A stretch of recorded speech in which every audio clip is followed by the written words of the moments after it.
So I needed some potatoes for my dinner, and I decided to come out and harvest some potatoes. I planted these red Pontiac potatoes on April 25th, but here we go. It's like digging for gold. It's so fun.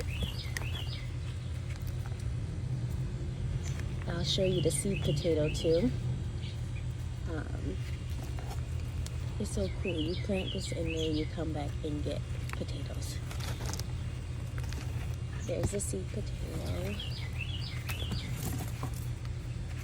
And my treasures. I already harvested another one. It was the purple Majesty potato. And those are bigger. But I just planted this potato in that little pot. And here we are. This will do.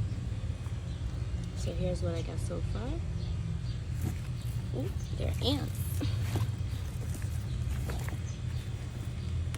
Yeah, treasure.